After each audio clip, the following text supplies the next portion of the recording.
Na primeira parte deste curso básico de introdução à Framework Laravel, falámos sobre as funcionalidades mais globais, mais genéricas, aquilo que permite construir uma aplicação com o Laravel, que depois foi complementada com a segunda parte, onde nós explicámos aqui como é que nós podemos tirar partido das 3 funcionalidades relacionadas com comunicação com bancos de dados.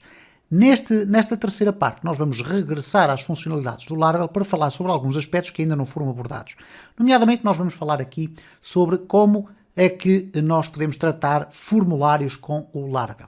Como todos vocês sabem, os formulários são uma componente fundamental de qualquer aplicação web. A qualquer altura, por mais simples que seja a nossa aplicação, nós eventualmente vamos acabar por ter lá um formulário, seja ele para fazer um login, seja ele um formulário para enviar uma mensagem para o destinatário que é proprietário da página, ou então coisas muito mais complexas, isto é, aplicações web carregadas de formulários. Ora, o que acontece tradicionalmente no formulário? Ele é uma construção feita em HTML, mas quando nós submetemos um formulário em qualquer aplicação criada com PHP e com outras linguagens para a web, esse formulário é submetido para tratamento do lado do servidor.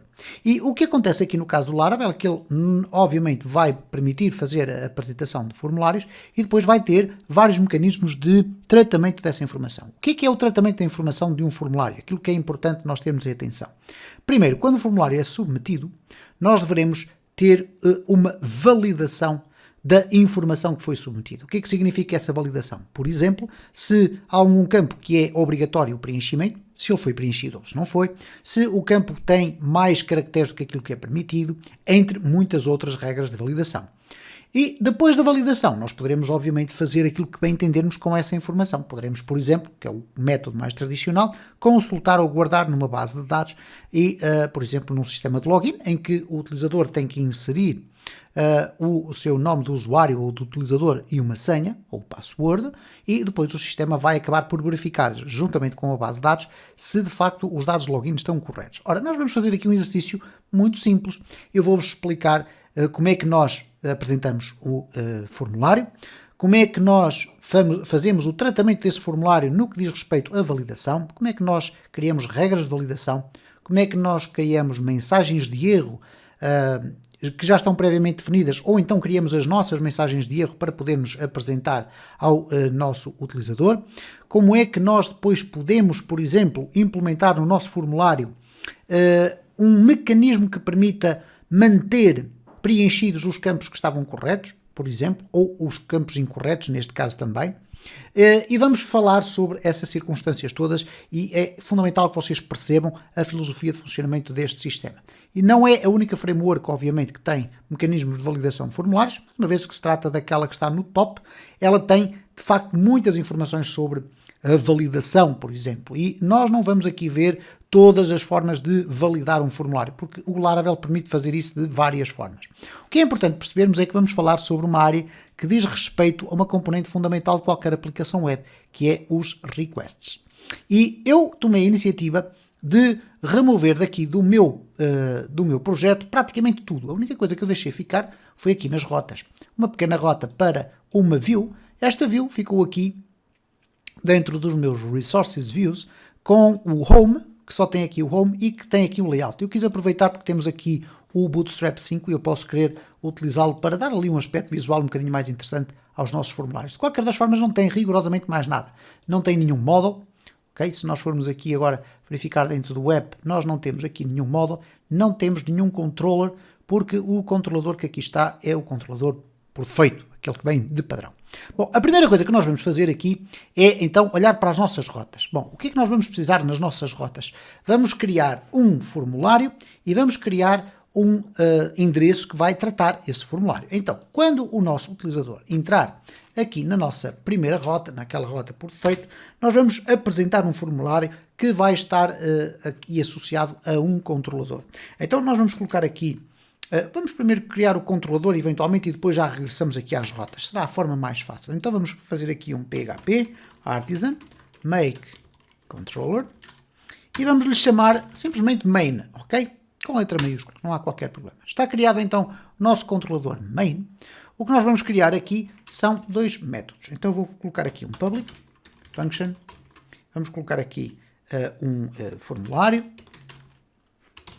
Vamos ser assim bastante explícitos e depois vamos ter aqui um public function formulário, ou vamos colocar aqui submissão. Ok? Para vocês perceberem claramente quais são as diferentes componentes. Portanto, este método vai ser responsável por apresentar o formulário e este método vai ser responsável por tratar a informação que vem do formulário. Quero chamar a atenção aqui para um aspecto fundamental. Antes de eu ter escrito isto tudo que aqui está, nós tínhamos aqui uma pequena estrutura que contém aqui este elemento que está ainda dado como inutilizado. Isto é, ele está com uma cor um bocadinho mais esbatida.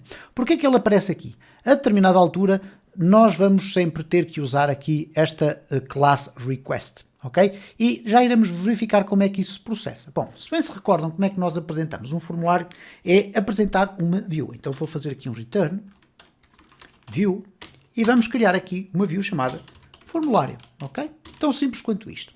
Então eu vou aqui às minhas views, vamos aqui aos resources, onde é que eles estão? Estão aqui, vamos aqui às views, vou duplicar aqui o home, Ctrl+C, Ctrl+V, vamos chamar-lhe formulário.blade.php. O meu formulário vai ter então aqui um formulário tradicional de HTML. Então vou colocar aqui um form com um post. Okay? Então dentro deste meu formulário eu vou colocar aqui 2 ou 3 campos, apenas para darmos aqui um exemplo. Coisas muito simples. Não vamos fazer o tradicional formulário de login, não faz muito sentido. Então eu vou colocar aqui um div.mb3 para já começarmos a ter aqui uma pequena estrutura mais ou menos interessante. E vamos colocar aqui um label. Este label vai ser para uma coisa chamada text produto. E vamos colocar aqui produto. Ok. Vamos colocar aqui o input, que vai ser do tipo text. Vamos ter aqui um name, que vai ser text produto. Vamos colocar aqui um ID, também com o mesmo nome, embora não seja absolutamente fundamental. E depois iremos colocar aqui outras coisas, ok? Então nós temos aqui um produto. Vamos colocar aqui um outro campo, ok? Também de texto. Vamos aqui colocar fabricante, ok? Ou colocamos marca, se calhar é mais fácil. Então vamos colocar aqui text marca. Aqui vamos copiar isto tudo, vamos deixar ficar aqui tudo isto desta forma. Eu vou aproveitar agora aqui, vou colocar class é igual a form control. Vamos lhe dar aqui um aspecto visual um bocadinho mais interessante. Da mesma forma que aqui também nos labels vamos colocar class é igual a form label. Ok? Aqui vamos muito rapidamente organizar isto tudo dentro de um container. Então vamos colocar aqui class é igual a container. Dentro dela vamos ter um div.row, que depois vai ter um div.call de md4.offset md4. Ok? Vamos verificar se está tudo bem. Ok, vamos colocar o nosso formulário lá dentro e temos o nosso layout praticamente feito. Ok? Tenho aqui o formulário lá dentro, falta-me colocar aqui um outro div. Aqui não vai ser necessário, vamos colocar um text center. Eu ia dizer necessário colocar aqui uma margin bottom e aqui vamos colocar um input submit com o valor guardar, ok? Ou salvar, o que vocês quiserem.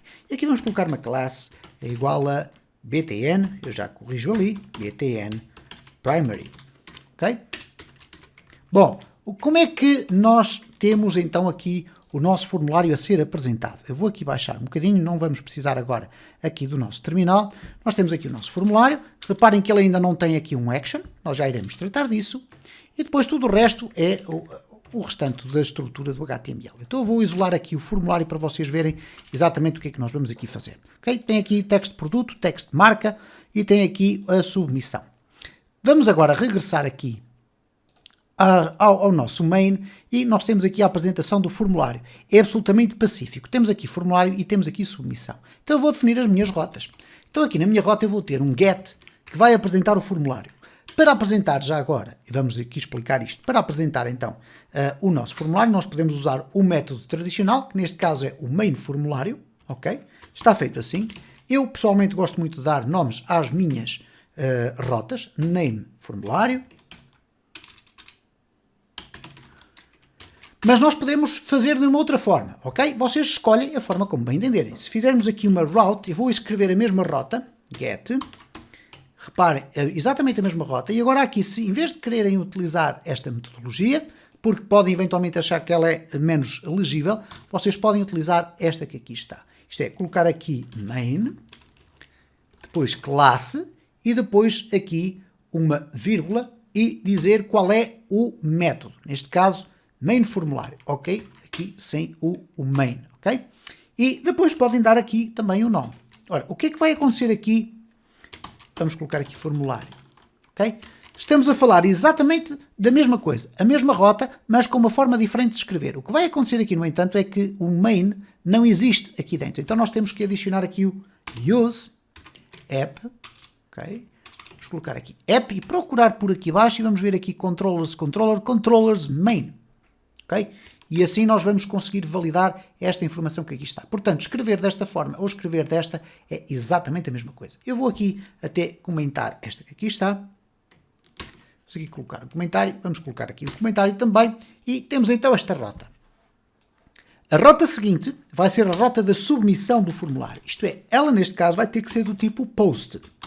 Nós aqui vamos colocar, então, vamos olhar aqui para o nosso sistema. Temos aqui submissão, vamos lhe chamar exatamente assim. Portanto, se houver uma submissão, nós vamos colocar aqui então o main submissão e vamos lhe dar aqui um name submissão. Ok? Vamos verificar se está tudo condizente. Ok, tudo muito bem. Eu aqui tenho um erro que é muito simples de resolver, que é assim.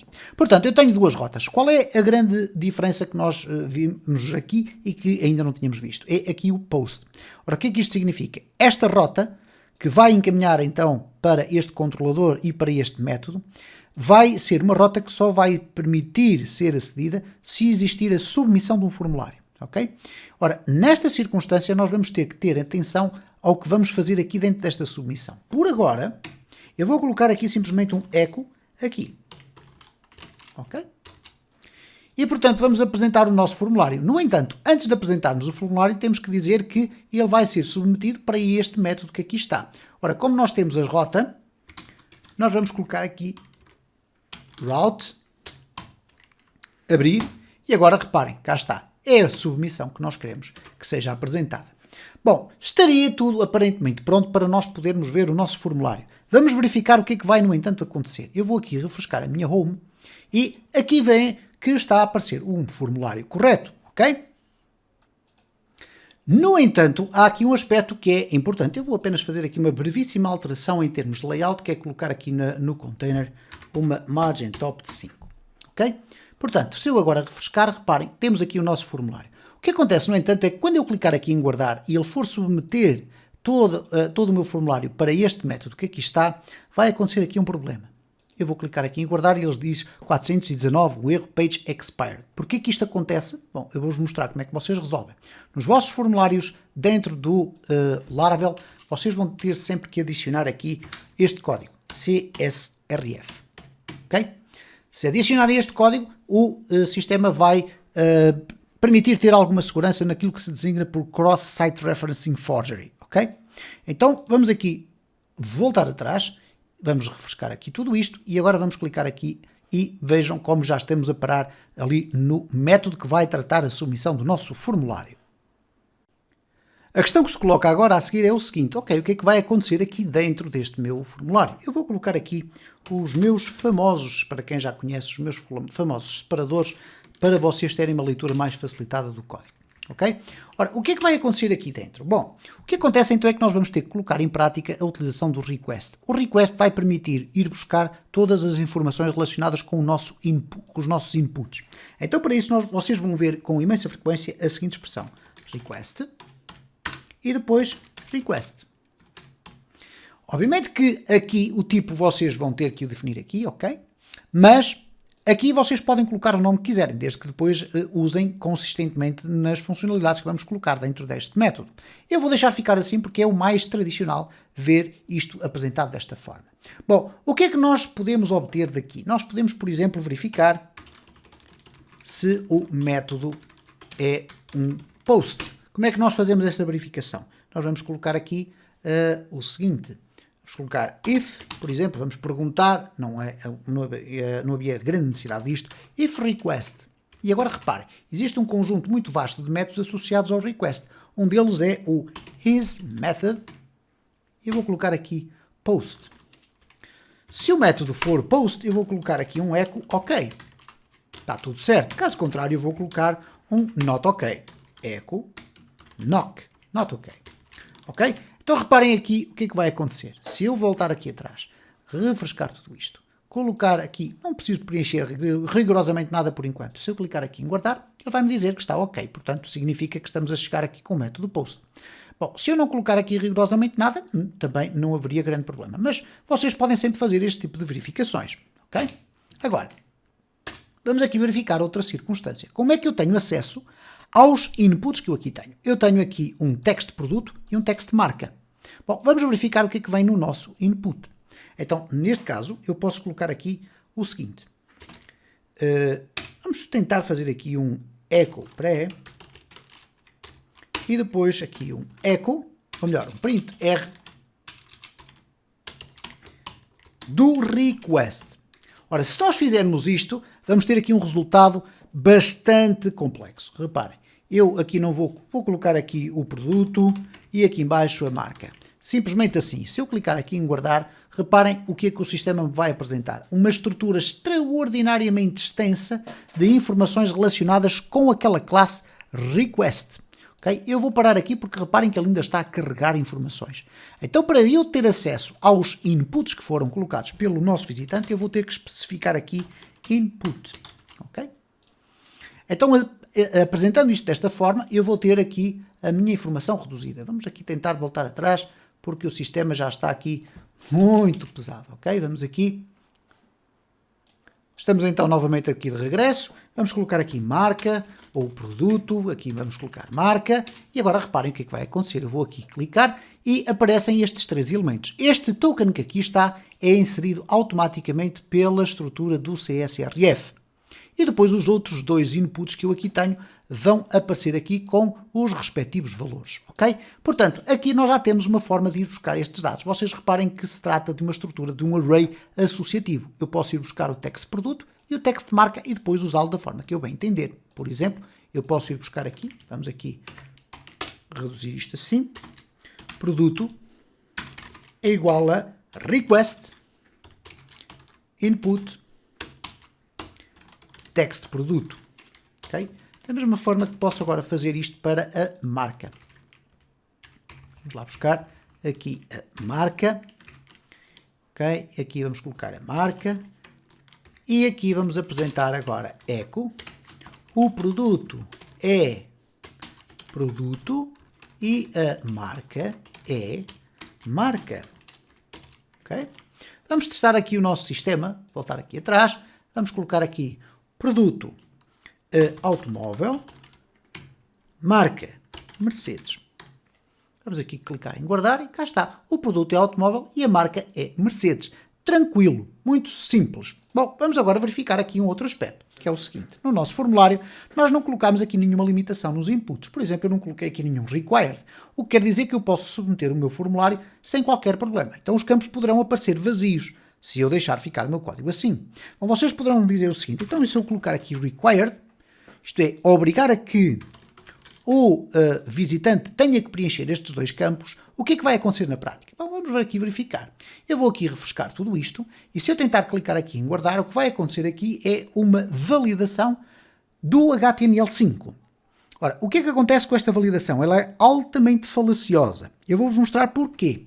Nós podemos chamar aqui as ferramentas do programador e, por exemplo, ir à procura deste elemento que aqui está. Vamos aqui fazer um inspecionar. Encontramos-lo aqui e ele diz aqui required. Eu posso simplesmente chegar aqui e eliminar este elemento que aqui está e ele já não vai ser required, já me vai só pedir o segundo. Se eu agora inspecionar aqui e for remover também o required daqui, o que é que vai acontecer? Aquilo que supostamente seriam campos de preenchimento obrigatório deixaram de o ser, ok? E o sistema avançou. De uma forma mais simples, vocês poderão pensar, bom, mas se o formulário for gigante, a maior parte das pessoas não vai estar a dar-se ao trabalho de vir aqui editar isso para aldrabar o sistema.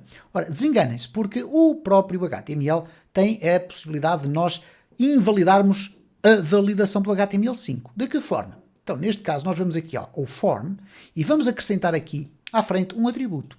Este atributo chama-se noValidate. Okay? Se eu colocar aqui no noValidate, independentemente do facto de ter aqui o required e poder ter aqui max length, min length, etc., eu vou poder clicar em guardar e ele vai avançar à mesma. Okay? Ora, então nesta circunstância nós devemos de facto colocar aqui limitações que permitam dar logo aquela apresentação visual ao nosso visitante, mas devemos ter um outro cuidado, que é fazer uma validação do lado do servidor. Existe aqui um passo intermédio, que é a possibilidade de vocês terem bibliotecas de JavaScript para fazer validação. Mas essa validação também acontece do lado do cliente, isto é, no terminal, onde o utilizador pode, no terminal, isto é, na parte do cliente, obviamente, no browser, onde o utilizador pode, de certa forma, usar plugins, por exemplo, para invalidar a utilização de JavaScript dentro da vossa página, por exemplo. Okay? Então, nunca nos devemos fiar na validação que nós aqui colocamos. Eu poderia colocar aqui um max length igual a 30, por exemplo. O produto não poderia ter mais do que 30 caracteres. Bom, o que eu vou fazer aqui é uma coisa mais simples. Vocês podem e devem fazer aqui, mas eu agora não vou aqui estar a colocar muitos elementos, porque eu quero vos mostrar como é que a validação é feita do lado do servidor, utilizando o Laravel. Neste caso, nós vamos chegar aqui ao nosso método e vamos fazer o seguinte. Antes de tudo isto, eu vou colocar aqui validação. Okay? Então, o que é que a validação é? Basicamente, a validação é um conjunto de regras que nós vamos definir para que os inputs que nós quisermos validar sejam analisados sobre diversas vertentes. Eu vou aqui simplificar as coisas, vocês depois poderão aprofundar na área da documentação. E se existir algum erro, isto é, se as regras que nós definirmos não estiverem totalmente cumpridas, então o que vai acontecer é que automaticamente o Laravel vai nos apresentar novamente o mesmo formulário, mas com a possibilidade de nós apresentarmos erros. Quais foram os erros neste caso? Então vamos aqui verificar o seguinte, eu vou aqui comentar tudo isto para vocês ficarem mais concentrados naquilo que vai acontecer aqui na validação. Mais uma vez volto a dizer que a validação pode ser feita de imensas formas, ok? Muitas formas, e ela pode ser extraordinariamente complexa se vocês quiserem implementar regras próprias, etc. Eu vou ficar aqui mais pela rama. Então o que acontece aqui é que vocês na área da documentação vão encontrar aqui o Validation, no The Basics. E no Validation vocês vão ter a oportunidade de verificar que a documentação é extraordinariamente extensa, ok? Mas explica aqui de uma forma mais ou menos detalhada, bastante detalhada até, como é que vocês podem fazer aqui a vossa validação. Eu vou optar por usar uma metodologia que eu penso que é mais simples de vocês perceberem. Então, partimos do pressuposto que é chegado aqui o request com os nossos inputs. O que nós vamos poder fazer é tirar partido do request e dizer o seguinte, request validate. Olha, valida o meu formulário. E reparem que este validate contém aqui dois parâmetros. Tem um que é o rules, são as regras, e tem outro designado de forma estranha como params. Bom, estes params que aqui estão podem ser, nomeadamente, mensagens de erro personalizadas. Também irei explicar-vos como é que vocês fazem isso. Bom, vamos aqui fazer então o seguinte. A primeira questão que nós vamos aqui colocar é as regras. Ora, como é que nós definimos regras? Eu vou inclusive aqui, para facilitar a leitura, colocar aqui regras de validação. E vamos colocar aqui isto assim, desta forma. Vou pedir para formatar, vamos ver o que é que ele vai fazer. Ok, colocou ali assim. Então as regras de validação funcionam da seguinte forma. O que vocês têm que definir aqui como chave deste array é o nome do campo que vocês querem validar. Neste caso temos o text produto, ok? E o que é que ele vai ter que validar? Aqui vocês têm duas opções. Ou escrevem uma string normal, isto é, por exemplo, required, e depois querem colocar uma regra adicional, por exemplo, mínimo e máximo. Okay? Neste caso, nós temos aqui min, 3 caracteres, max, vamos colocar apenas 10. Ok? Então, com uma barra vertical, vocês podem separar estes elementos todos que aqui estão. Da mesma forma, podem fazê-lo de outra maneira. Okay? Eu vou colocar aqui uma vírgula e vou-vos mostrar como é que vocês podem fazer de outra maneira, que é colocar isto tudo dentro de um array. Neste caso, deixam de ter a necessidade de ter que usar aquela barra e vão ficar aqui com estes elementos separados desta forma. Ok? Portanto, de uma ou de outra forma vocês podem fazê-lo. Uma forma muito comum é ver-se desta maneira aqui, mas esta também é permitida. Bom, o que é que eu estou aqui a dizer basicamente em relação ao text produto? Que ele é obrigatório, no mínimo tem que ter 3 caracteres, no máximo tem que ter 10, ok? Vamos olhar aqui para a documentação e vamos procurar aqui fmax, com 2 pontos. Reparem, cá está.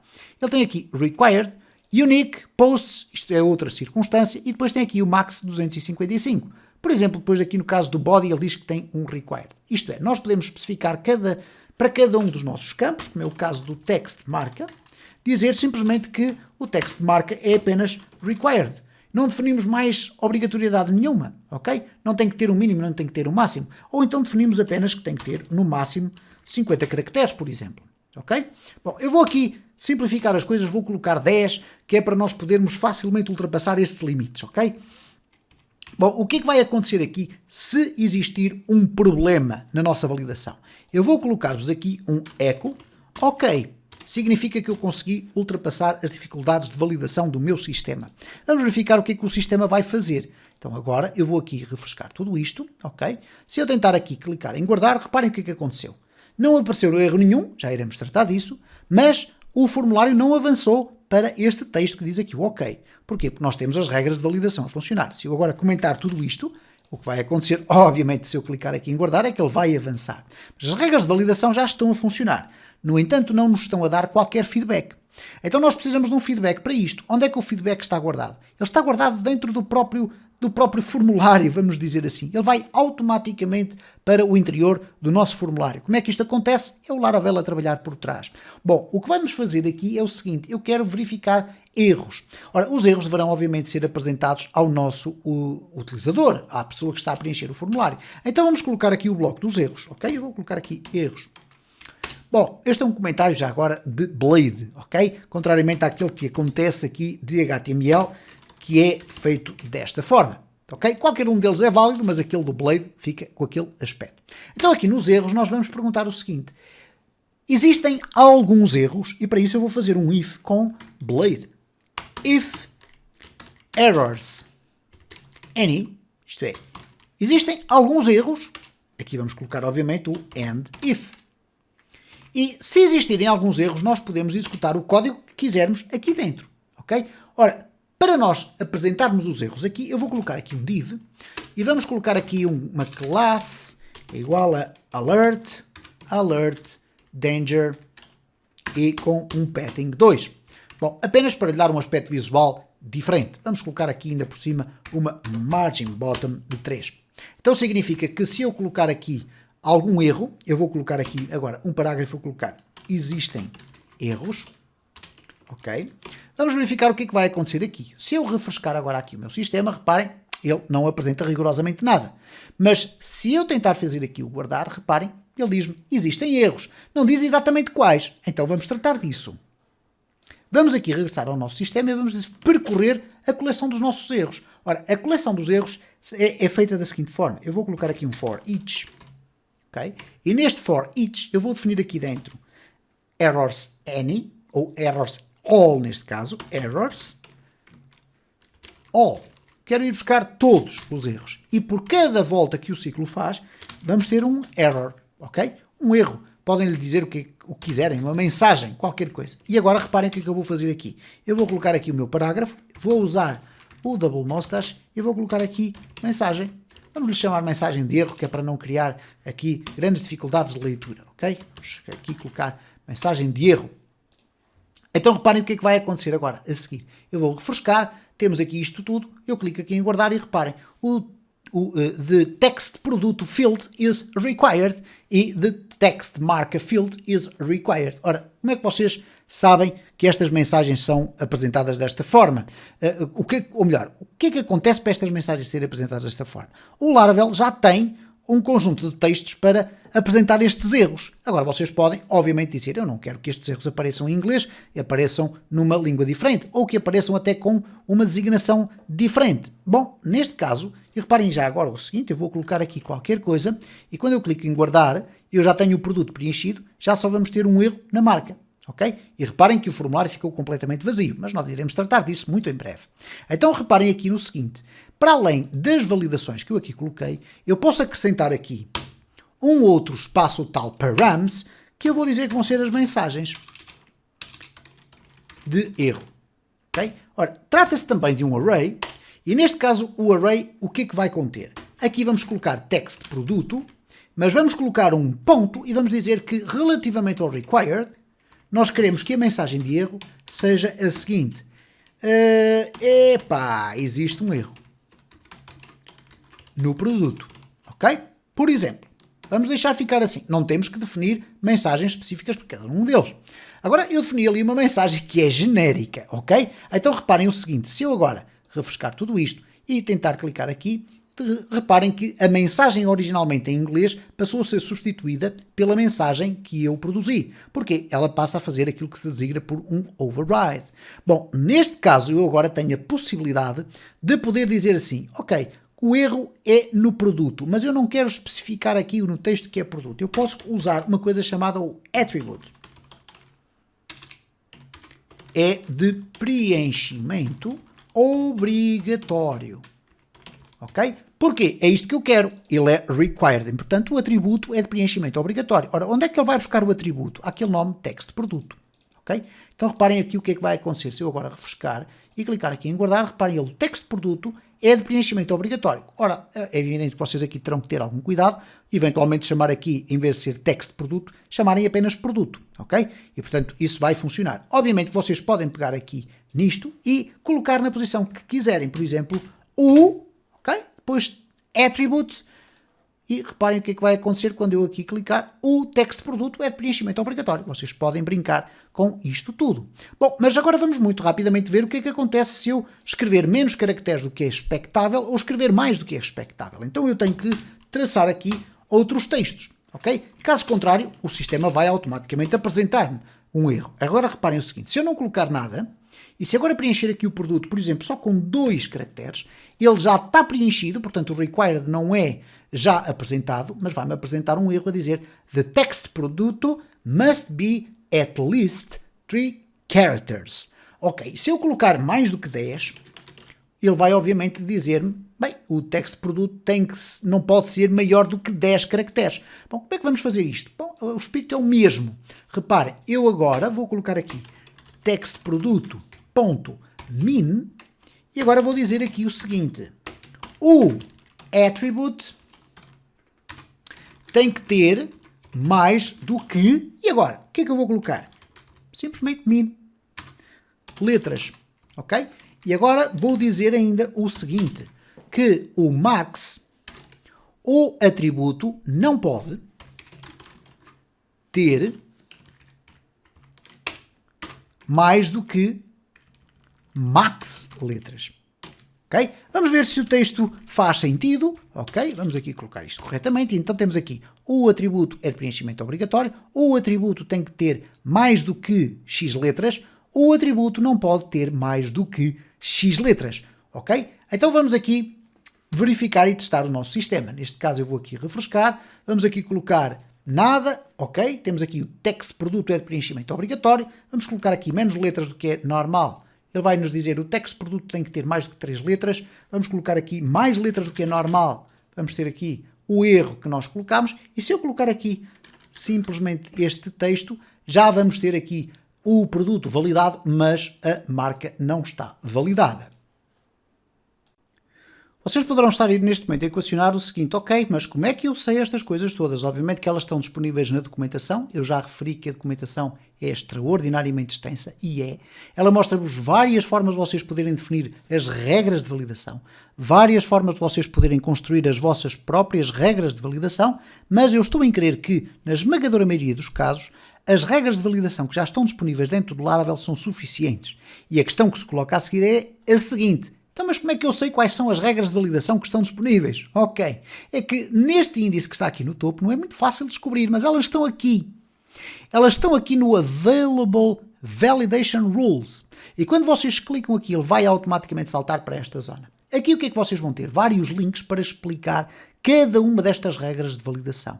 E elas são bastante diversificadas e procuram cobrir a esmagadora maioria dos aspectos que vocês têm que validar.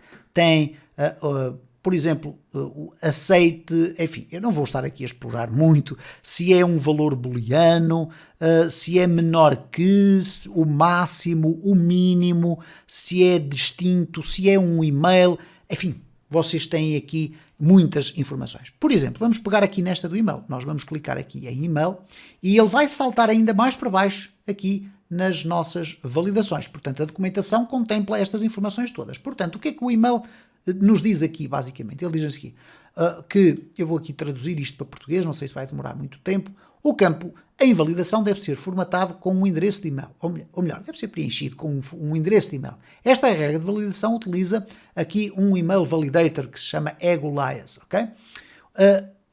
Para validar o endereço de e-mail, por padrão, tem aqui um RFC Validation, que é aplicado, mas você também pode aplicar outros estilos de validação. Depois vocês têm aqui e-mail, RFC, DNS, enfim, não vos vou estar aqui a massacrar com esta informação, porque eventualmente muitas delas são muito avançadas e eu próprio não as domino, ok? Mas de qualquer das formas vocês podem dizer que o e-mail terá que ser um e-mail do tipo XPTO e o sistema vai fazer essa validação. E agora reparem que por aqui abaixo ele tem mais informações sobre isto. Eu vou voltar aqui a ter a página normal, ok? E portanto tem aqui exclusão. Este campo permite validar se ele está excluído de uma determinada informação e portanto vocês têm aqui de facto muita informação sobre como é que vocês podem usar estas regras de validação. Mais uma vez volto a sublinhar que a documentação é muito extensa, vocês vêm aqui ao Available Validation Rules e vocês vão obter aqui esta lista. Há aqui ainda dois aspectos que eu vos quero mencionar e que são muito interessantes e um deles particularmente bastante importante, e que é o seguinte. Vamos imaginar aqui o seguinte.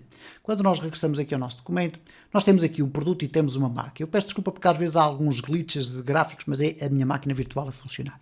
Bom, neste formulário nós temos o produto e temos a marca.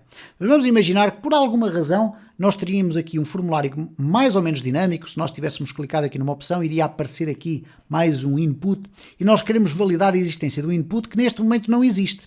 Bom, então vocês vão dizer assim, ok, se eu colocar aqui uma validação de um input que não existe, provavelmente vamos ter um erro. Então vamos testar aqui. Eu vou colocar aqui text outro, ok?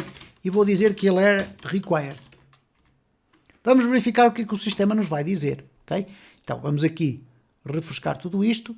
Vamos colocar aqui o produto com um tamanho aceitável, a marca também com um tamanho aceitável, penso eu, ok? E vamos clicar aqui em guardar. E reparem, o texto outro é required. Muita atenção a esse aspecto. Portanto, vocês têm que ter a noção de que se colocam aqui uma regra, ela vai acabar por ser validada, ok? O sistema vai à procura deles. Mas agora vamos ver o seguinte.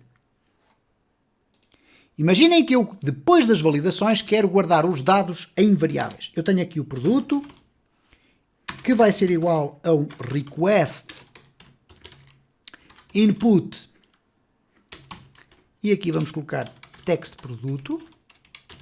Vamos ter aqui a marca, que vai ser igual ao text marca.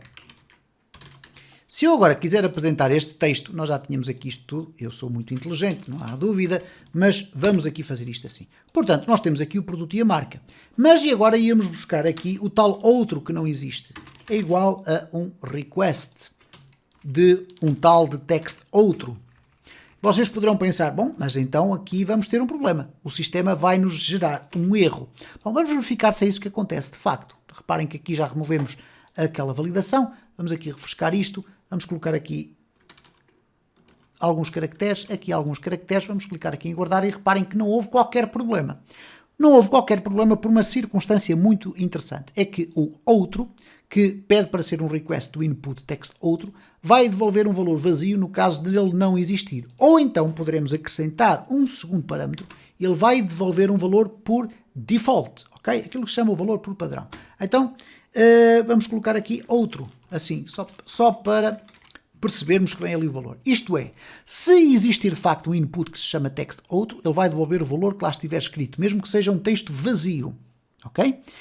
Se não existir, ele vai atribuir automaticamente aqui a este request input text outro este valor que nós colocamos no segundo parâmetro. E isto vale também para o text produto, ok? Então, neste caso, se eu agora voltar aqui atrás e voltar a submeter a mesma coisa, o que vai acontecer é que ele não dá erro. Eu vou acrescentar aqui uns ifs e vou colocar aqui outro, ok?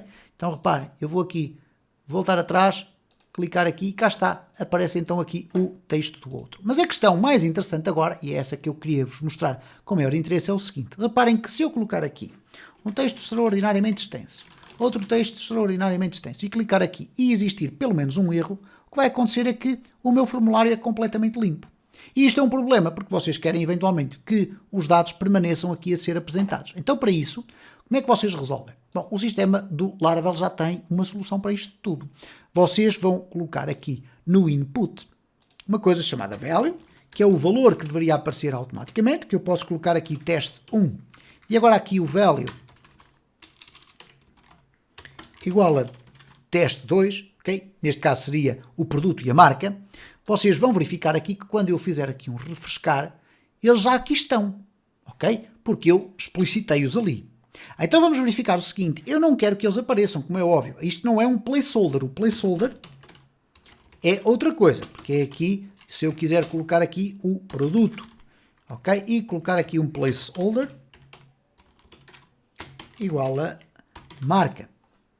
Então, neste caso, se eu tiver aqui o valor vazio, o que vai acontecer é que vai ser apresentado o placeholder, que nós depois podemos começar a escrever e ele desaparece. Claro que este placeholder, quando é submetido, vai significar que é um espaço vazio, isto é, não existe nada preenchido e, portanto, vamos ter aqui o erro dos dois campos que precisam de ser preenchidos. Mas agora reparem o seguinte, se eu quiser manter os dados, isto é, eu coloquei aqui produto veículo ou automóvel, desta forma, e depois a marca Mercedes, o que vai acontecer então é que quando eu clicar aqui em guardar, o sistema vai avançar, tudo certo, mas se eu colocar Mercedes XPTO qualquer coisa, etc., reparem que houve um erro e automaticamente é tudo apagado. Então nós resolvemos da seguinte forma. Aqui dentro vamos usar uma função que é a função hold. Hold significa velho. E qual é o primeiro parâmetro que ela aceita? É o nome do input que vocês querem usar. Então neste caso é o texto produto. Isto é, se existir um valor mais antigo que foi submetido dentro do hold e que se chama texto produto, ele vai ser aqui apresentado. Então reparem aqui o seguinte, se eu agora copiar isto e colocar aqui o texto marca, o que vai acontecer é isto. Reparem, eu vou colocar aqui automóvel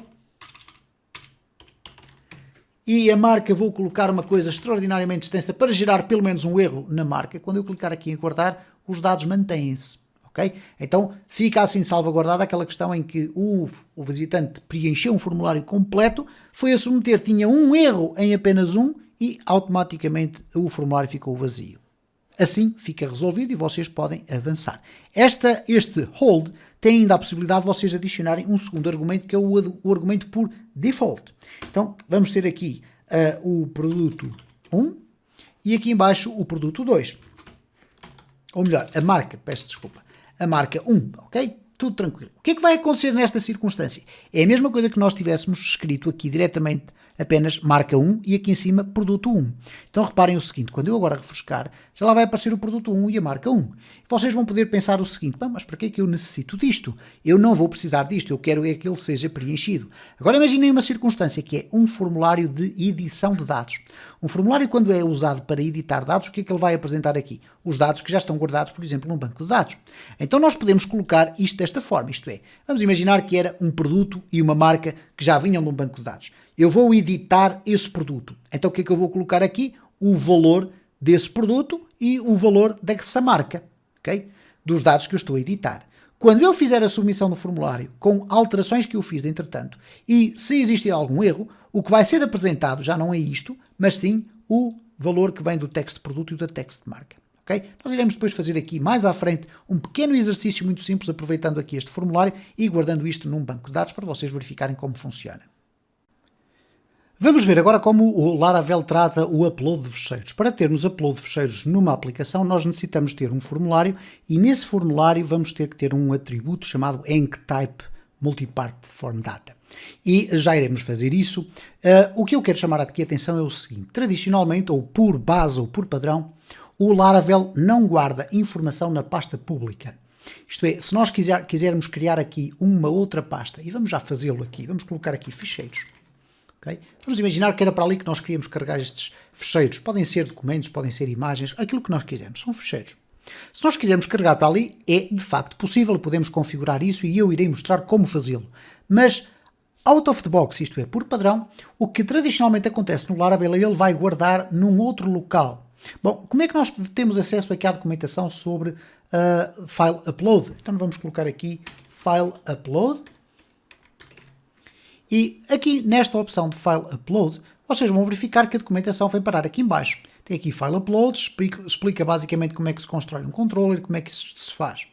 Bom, mas se nós puxarmos lá em cima, ele vai estar dentro desta secção de file storage. Ora, a expressão storage está intimamente relacionada com esta pasta que aqui está, storage. É nesta pasta que, por tradição, o Laravel vai guardar a informação. E reparem que esta pasta já contém aqui outras 3 pastas. Aqui dentro de logs temos inclusive um fecheiro de logs que o Laravel vai guardando consoante nós vamos mexendo na nossa aplicação. Depois dentro da framework tem inclusive, entre outras coisas, aqui as seções de PHP. E temos aqui na pasta app uma pasta public que não tem rigorosamente nada. Este fecheiro .git ignore está relacionado com o sistema de Git que permite ignorar quais são os fecheiros que vão para dentro de um repositório. Não interessa para agora, ou para o caso, vão imaginar que estas pastas estão vazias, ok? Bom, o que acontece aqui é o seguinte, esta pasta public, nós podemos relacioná-la com esta pasta public. E existe um conceito no Laravel que se chama a criação de um symbolic link, que não é um conceito do Laravel, é um conceito do Linux, e que neste caso está relacionado com aquilo que tradicionalmente conhecemos no Windows como um atalho. Então nós podemos criar um atalho, para isso através da linha de comandos ou no terminal, que vai permitir que este nosso storage passe a estar dentro do nosso public, ok? E vocês vão ver isto a acontecer aqui. Então reparem, eu criei ali uma pasta de fecheiros, vamos deixá-la ficar, ela está completamente vazia, neste momento não tem lá nada.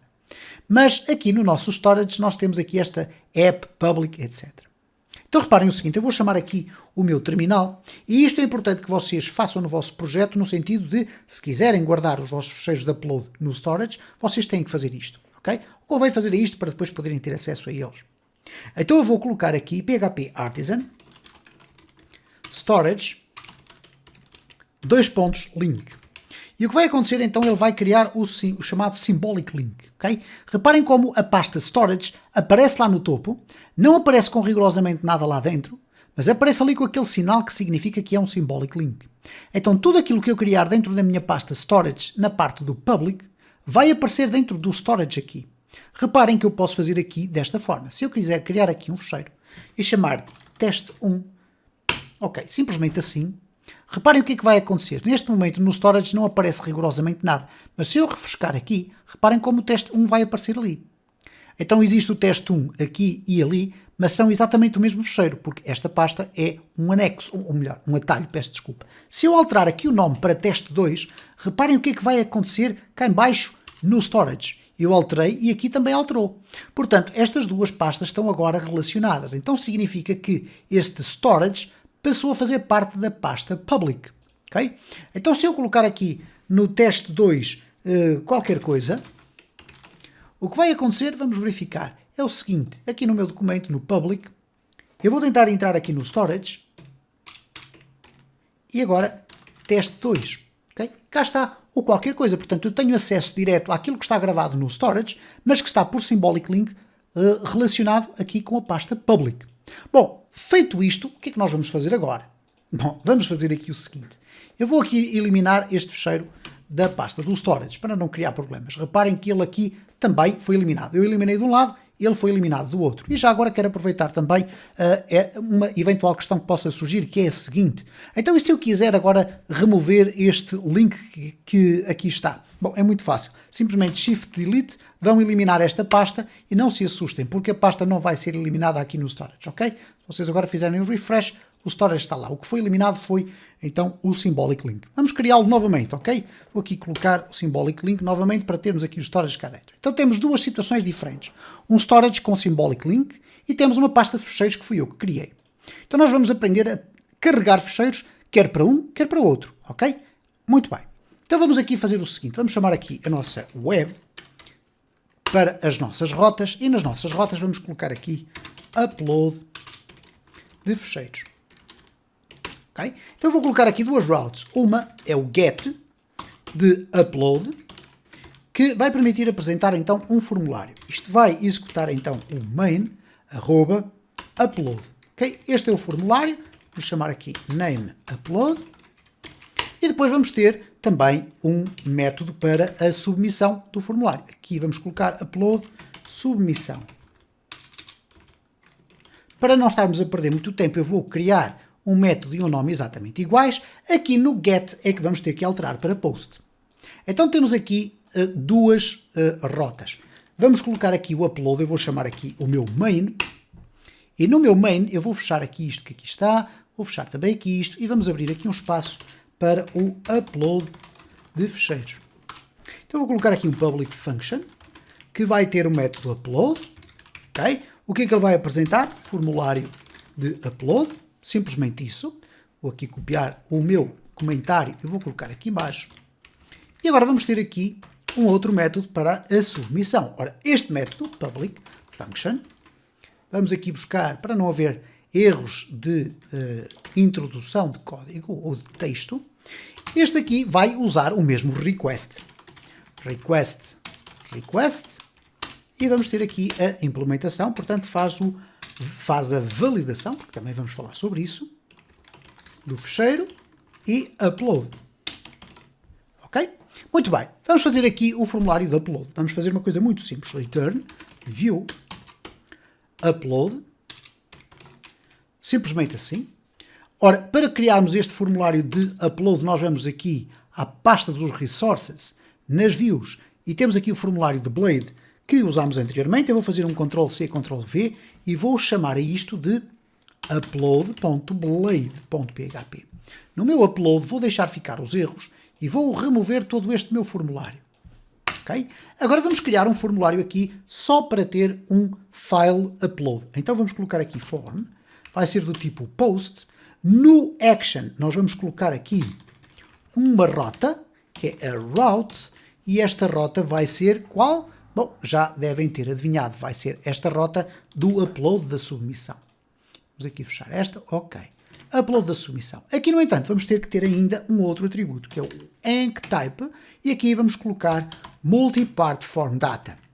É isto que vai permitir que este formulário faça o upload de fecheiros. Agora vamos colocar simplesmente aqui um div.marginBottom de 3, ok? E agora aqui dentro vamos colocar um input, file, no name vamos colocar o nome de fecheiro, no id não vamos necessitar dele, não interessa, e vamos colocar aqui uma classe é igual a formControl. Por baixo disto vamos colocar um div. Aqui não precisamos de mais nada, ok? Vamos simplesmente colocar um div com uma classe, vamos colocar TextCenter para centrar o nosso botão e vamos colocar aqui o input, submit, e no value vamos colocar enviar, que é enviar o fecheiro, e na classe vamos colocar o famoso btn primary. Bom, vamos verificar como é que está o aspecto do nosso formulário. Como é que nós agora verificamos isso? Bom, aqui, se formos a public, ainda vamos ver o formulário antigo. Mas se eu colocar aqui upload, nós já vamos para o novo formulário. Tem aqui a possibilidade de eu escolher um fecheiro. Eu já criei aqui, ou descarreguei da internet, para a minha pasta das imagens, por uma questão de acesso mais simples, dois fecheiros, um PDF e uma imagem.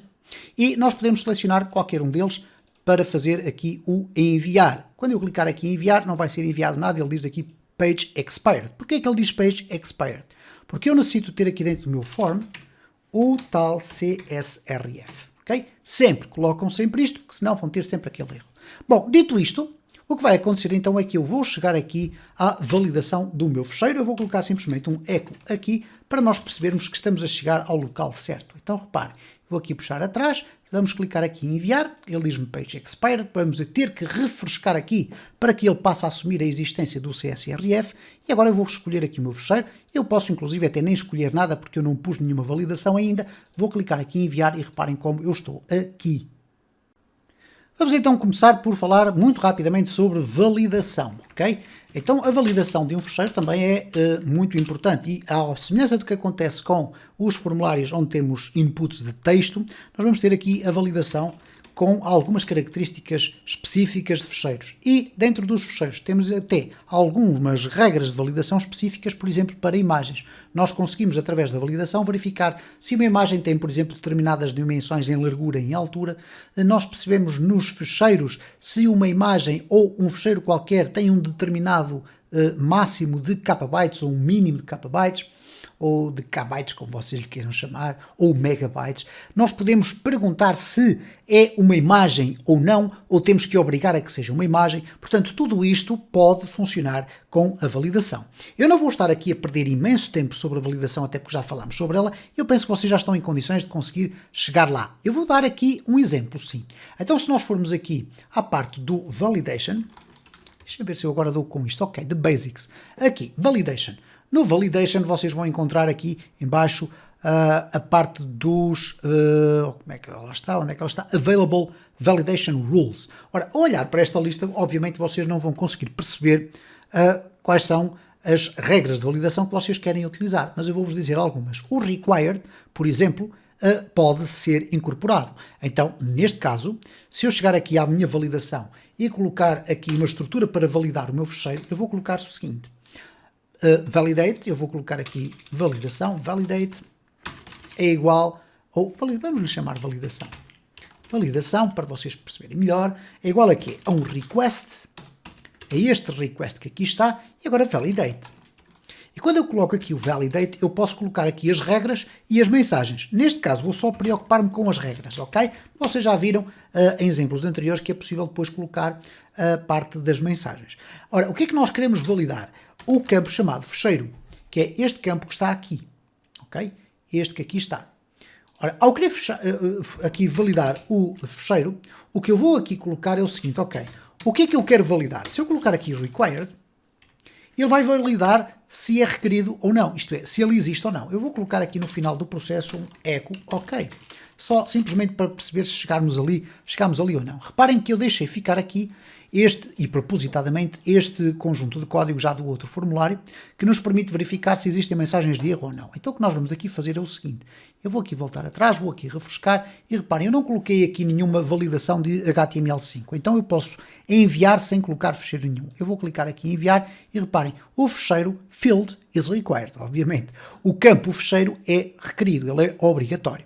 Bom, nós vamos também poder aqui adicionar uma outra regra, mas esta é específica das imagens.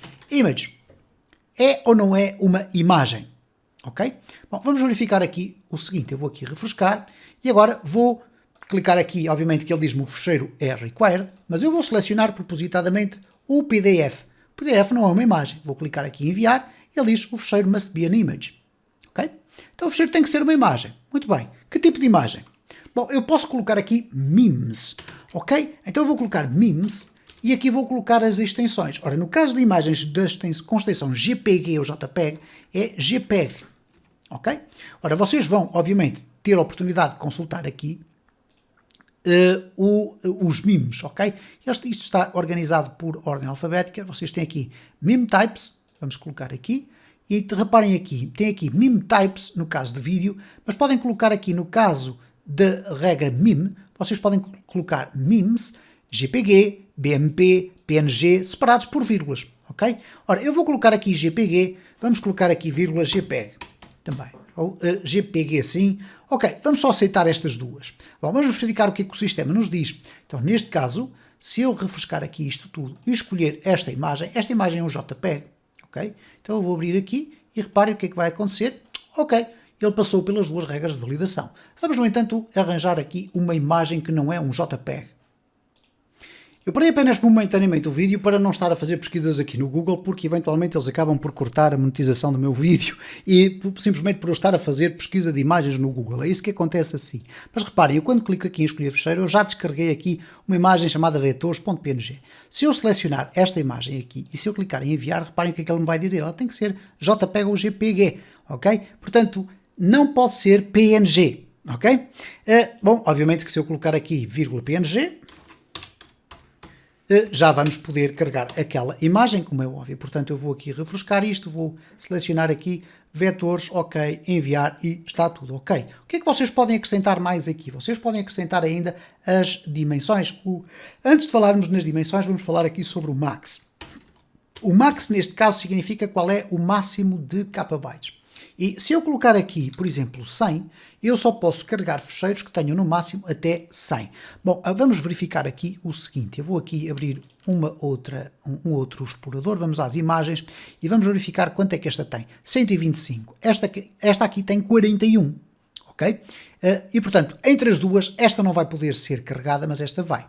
Okay? Ambas passam aqui nos mimos, mas não passam aqui nesta validação. Então vamos testar para ver se o sistema está a funcionar ou não. Okay? Vamos aqui refrescar tudo, vamos escolher o fecheiro. Ora, esta daqui não pode passar, apesar de ser required uma imagem e ser de uma extensão que lá está. Vamos clicar aqui e reparem, ela tem mais do que 100 kilobytes.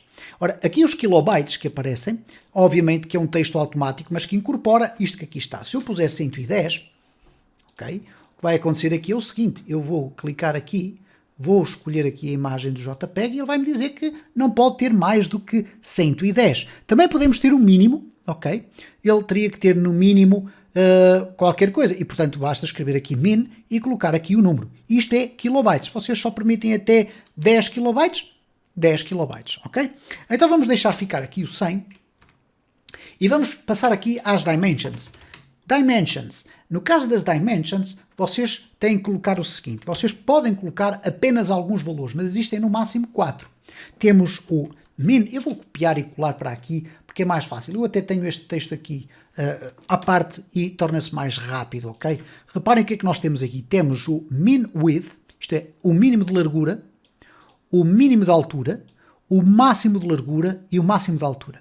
Okay? É com estas expressões que vocês trabalham. Então aqui no Dimensions, se vocês forem à parte da documentação, forem aqui, isto aqui é a minha máquina virtual, ora vamos aqui à parte das dimensões, então vamos aqui sempre no topo, colocar aqui um Available Validation Rules, vamos ver aqui o Dimensions, ok, onde é que está? Ok, Dimensions, está aqui, Image Files. Okay? Vocês viram, inclusive, é que aqui diz Dimensions é exclusivamente para Image Files. Então nós temos aqui o Dimensions e reparem como aparece min width, min height e por aí fora, ok? E portanto já nem sequer explica o resto. Vocês aqui têm esta Available Constraints, isto é, as regras que estão disponíveis ou os parâmetros que estão disponíveis são estes todos que aqui estão. Vocês, inclusive, o ratio, que é a possibilidade de verificar qual é a percentagem entre a largura e a altura. Nunca trabalhei com isso, mas é uma questão de vocês verem. Ele está aqui mais ou menos explicado com rácios de valores com casas decimais. Isto é, por um de altura tem que ter 1,5 de largura ou coisas deste género. Bom, vamos regressar aqui ao nosso sistema e, portanto, como vocês já puderam verificar, estas validações são importantes e vocês podem, como é óbvio, fazer aqui a parte da colocação do texto. A colocação do texto, eu não vou estar a perder aqui muito tempo, porque vocês já viram isto, eu vou fazer aqui uma formatação. E aqui nas mensagens, o que é que vocês vão ter que fazer simplesmente?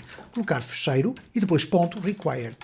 E depois aqui vocês vão poder colocar a mensagem que vocês quiserem sobre o required. A seguir, se vocês quiserem fazer para os outros, fecheiro.image e vocês vão poder colocar aqui a mensagem que vocês querem para a imagem, ok? Portanto, penso que isto vocês já tinham percebido. Bom, vamos agora concentrar a nossa atenção, não na validação, vocês já perceberam como é que a validação funciona. Eu vou aqui comentar a validação toda e vamos de seguida concentrar a nossa atenção, sim, no upload do fecheiro, ok? Para isso, nós já fizemos então a tal historieta do Symbolic Link, que está aqui, e criamos também uma pasta chamada fecheiros. Vamos começar então pelo método mais convencional, upload do fecheiro para o storage, ok? Então, o que nós vamos fazer aqui é a possibilidade de podermos fazer esta gravação de várias formas. Uma delas é usar métodos mais simplificados que vão permitir, por exemplo, que o Laravel receba o fecheiro com o nome original, mas altere por completo e apareça com um nome diferente. E agora o que nós vamos fazer aqui é estar atentos aqui ao nosso storage, mas em vez de estarmos atentos ao nosso storage através daqui deste local, vamos estar atentos ao storage através da pasta public, ok? Então nós vamos colocar aqui, eu vou aqui colapsar tudo e vamos aqui ao public e depois no storage. O storage neste momento não tem lá nada, apenas o git ignore, ok? E vocês ignoram também, não querem saber nada do git ignore. Ok, eu vou fechar inclusive aqui o meu terminal e vamos colocar aqui então uma gravação para o storage. Uma forma de guardar é, por exemplo, vocês fazerem assim, request, isto obviamente depois de validarem o fecheiro, vocês já sabem que tem um request file e o request file vai buscar o que está no fecheiro. Okay? Se vocês quiserem a título de curiosidade, eu vou colocar aqui um echo pre e vamos ver o que é que vem dentro deste request. Se eu colocar aqui fecheiro é igual a request file, eu posso fazer agora aqui um print r e colocar aqui simplesmente fecheiro. E se nós agora formos verificar o que é que lá vem dentro, eu vou aqui colocar um comentário no controle, aqui no echo e vamos aqui regressar, vamos aqui refrescar isto, vamos escolher aqui, por exemplo, o fecheiro PDF, agora vamos escolher este, nós não temos validação, vamos aqui clicar em enviar e reparem que vem então um objeto aqui que se chama Uploaded File Object e ele tem várias características. Nós vamos ter que nos preocupar com isto? Não, não se preocupem com isto se não quiserem ter trabalhos dobrados, ok? Não é necessário preocupar-nos com isto. Então, o que nós vamos fazer aqui é o seguinte, reparem, se eu colocar aqui request file fecheiro e agora simplesmente utilizar o método store e no método store eu passar aqui qual é a path, neste caso vou colocar aqui PDFs, ok? Vamos colocar assim PDFs, vamos testar para ver se isto vai dar algum erro ou não. Então vamos aqui refrescar, reparem que o storage não tem nada. Vamos aqui voltar atrás, vamos aqui clicar em enviar, ok? E reparem, nós não temos aqui erro nenhum, ok? Porque eu também descomentei aqui isto tudo e portanto não apareceu também o ok. Mas agora reparem o que é que vai acontecer aqui. Vamos ver se o storage guardou alguma coisa. Reparem, eu vou aqui refrescar tudo, ok? No storage não apareceu rigorosamente nada. Se vocês vierem aqui ao storage e forem aqui ao app, vocês vão verificar que a pasta foi criada aqui dentro e tem lá um fecheiro extenso, ok? Então reparem aqui neste pormenor. Eu tenho aqui o meu storage, ok? Que aparentemente não tem rigorosamente lá nada. Eu posso inclusive verificar aqui, vou aqui através do meu terminal, vou à pasta public, vou fazer o storage, ls, e reparem, não apareceu aqui rigorosamente nada. Mas isto aconteceu porquê? Porque eu defini aqui um storage PDFs. Eu quero guardar nesta pasta específica, ok? Então o symbolic link aqui não funcionou para os meus PDFs. Então vamos fazer aqui o seguinte, se eu agora remover isto daqui, vamos testar a criação do meu symbolic link, ok? Eu vou colocar aqui, vamos colocar PHP, okay? Vamos aqui andar uma pasta para trás, outra pasta para trás, vamos para a raiz do nosso projeto, vamos colocar aqui PHP Artisan, vamos colocar aqui o storage, storage link. Okay? Vamos criar um novo symbolic link. Vamos verificar o que é que aconteceu aqui no nosso storage. Bom, ele de facto não traz rigorosamente nada cá dentro, o que significa que nós estamos aqui com um problema. Isto é, esta parte dos PDFs acaba por não vir. Ou será que vem? Porque reparem, eu criei aqui PDFs, mas não criei dentro da pasta public. Ok, vamos testar aqui então uma outra situação. Se nós entrarmos aqui dentro do app e quisermos ir para o public, nós vamos colocar aqui public/PDFs. Ok? Então vamos aqui aproveitar também para remover esta parte que aqui está.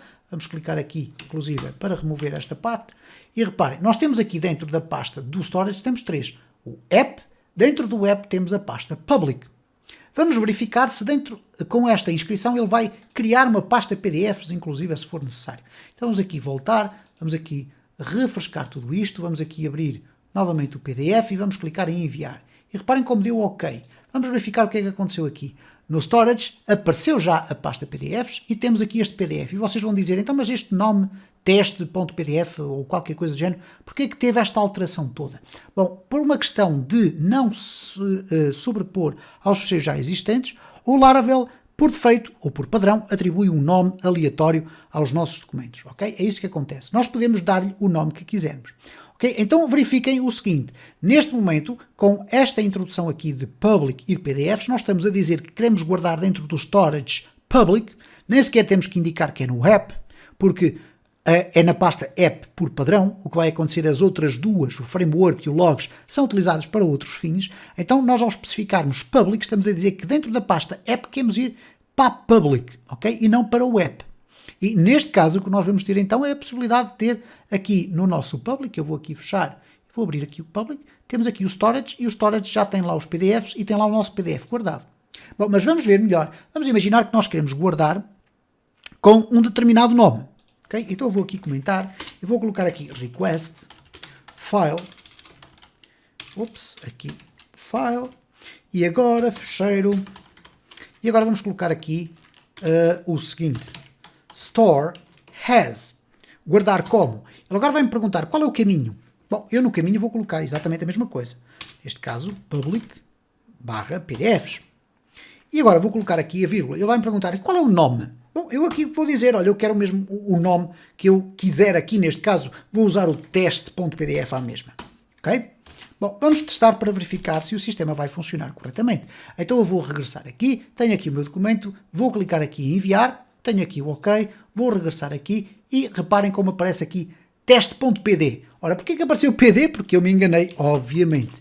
Porque eu coloquei aqui só PD e não coloquei PDF. Então vamos colocar aqui PDF, ok? Então reparem como nós podemos ir buscar esta informação de forma simples, isto é, podemos carregar os ficheiros de forma simples para o nosso storage.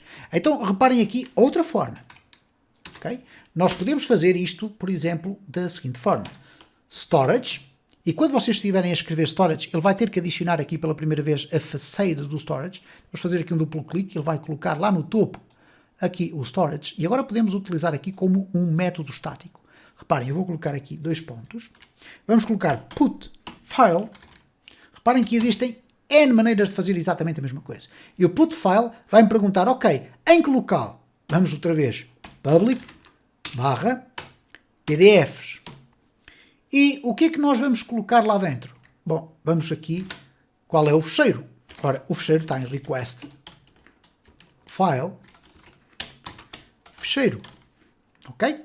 Ora, se vocês não quisessem fazer isto desta forma, vamos aqui apenas testar para verificar se está a funcionar corretamente, vou aqui refrescar, escolher, vamos escolher aqui o PDF, vamos clicar aqui em enviar, ok, vamos olhar aqui, e reparem, cá está novamente o fecheiro PDF com um nome estranhíssimo, ok? Dentro do storage e, obviamente, dentro aqui da pasta public, ok? Bom, se eu quiser aqui put file, mas com um nome específico, put file has. Então, o que é que o put file has vai ter? Uma path, um file e um name. Então, nós temos aqui a path, temos o file e temos aqui o name. Documento xpto.pdf. Okay? Vamos aqui novamente outra vez, voltar atrás, vamos aqui refrescar, escolher fecheiro, vamos aqui buscar o PDF, vamos clicar em enviar, temos o OK, voltamos aqui e reparem o que é que vai acontecer aqui, cá está o nosso documento XPTO. Okay? Portanto, vocês vejam a versatilidade que é possível ter aqui, mas há mais, ok? Então vamos ver o seguinte, como é que nós podemos fazer upload não para o storage, ok? Mas para esta pasta dos fecheiros. Bom, neste caso nós vamos ter que fazer aqui uma pequena alteração, uma pequena configuração. Não é propriamente uma alteração, mas é uma configuração. Então nós temos aqui o upload para o storage, ok? E que vocês podem a qualquer momento pausar o vídeo para copiar, não há qualquer problema. E eu acredito que existam muito mais métodos para podermos trabalhar aquilo. Não vamos obviamente estar aqui a explorar todos, mas eu coloquei-vos aqui pelo menos 3 ou 4 neste caso, porque eu aqui pus o put file e depois o put file has. Mas vamos aqui então guardar noutra pasta pública. Ok?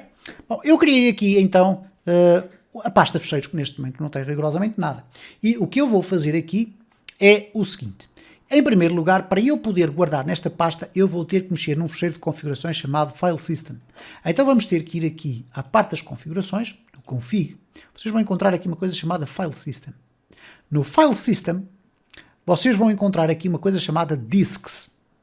E o disco tem o local, tem o público, tem para guardar no S3, que é uma storage de Amazon Web Services, e portanto vocês vejam como o Laravel já vem preparado para vocês, colocando aqui as vossas chaves de autenticação na AWS, ele pode fazer o upload de fecheiros diretamente para um S3, que é um storage, eu agora não sei dizer o nome em concreto, mas o S3 da AWS nós podemos procurar aqui muito rapidamente para vocês perceberem porque é que se chama S3 AWS, e vamos encontrar aqui o Cloudberry. eu penso que será por aqui. Portanto, what is Amazon S3? O Amazon S3 é um serviço que providencia Store. Okay? Era para guardar informações. Ele depois o nome S3 tem uma especificidade que agora também não vem ao caso. Porque é que se chama S3? São 3 S, 3 palavras começadas por S. Neste caso, o Simple Storage Service é o nome que tem esse S3, Simple Storage Service, e por isso se chama S3, ok? Bom, mas dito isto, vamos regressar aqui ao nosso sistema. O que é que nós vamos ter que adicionar aqui? Uma nova entrada, ou um novo disco, é o nome que lhe vamos chamar. Ora, para lhe dar um nome, nós vamos poder dar o nome que quisermos, desde que não seja repetido com estes dois. Nós não vamos poder colocar aqui public. Eu vou colocar aqui fecheiros, ok? Para guardar fecheiros, ok. Vamos então colocar aqui as configurações. As configurações são constituídas por dois valores. Eu vou colocar aqui uma vírgula para ele ficar em sintonia com isto, que é o driver, e o driver vai continuar a ser local, porque estamos a guardar na nossa máquina, mas agora a nossa root é que nós vamos dizer qual é a pasta ou o caminho primário para ele guardar. Reparem que aqui no local ele tinha o storage path, e o storage path dentro do app. Se nós viéssemos aqui a alterar isto para public, nós poderíamos estar aqui a mexer nestas configurações e automaticamente estarmos a guardar sem grandes caminhos, a guardar diretamente dentro do storage no app/public. Ora, eu aqui vou ter que colocar outra circunstância. Eu aqui vou colocar uma função nativa do Laravel, que é o public path. Public path ele vai buscar a pasta pública e vou-lhe acrescentar, neste caso, o caminho ficheiros. Ok? Eu não sei se vai ser necessária aquela barra, mas já iremos verificar. Portanto, basicamente o que eu estou aqui a fazer é o seguinte. Eu estou a guardar neste filesystems.php, que está dentro da pasta config, ok? É este que aqui está. Eu estou a fazer aqui uma adenda, estou a adicionar, então, este novo disco. Okay? Vamos aqui guardar, vamos deixar ficar este sistema aberto e vamos voltar aqui ao nosso main. Bom, o que é que nós agora vamos fazer aqui para guardar? Eu posso guardar da seguinte forma. Request, file, ficheiro, que é o nosso input, e agora vou usar o método store, ok? E no store, reparem que eu tenho aqui a possibilidade de definir uma path e depois opções, ok? E é aqui que entra um array. Bom, então nós vamos definir aqui o seguinte, eu vou colocar aqui a path como vazia e vou colocar aqui as opções. Nas opções eu vou abrir e fechar aqui um espaço e vamos colocar aqui disk. E agora vamos colocar aqui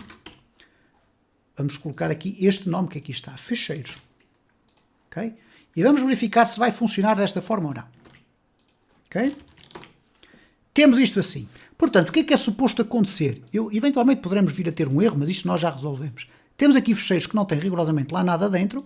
Vamos verificar então o nosso sistema. Vamos aqui refrescar isto, vamos escolher o nosso ficheiro PDF, vamos clicar aqui em enviar, está aqui o OK, vamos regressar aqui. Vamos ver o que é que aconteceu aos fecheiros. Cá está o nosso fecheiro guardado dentro.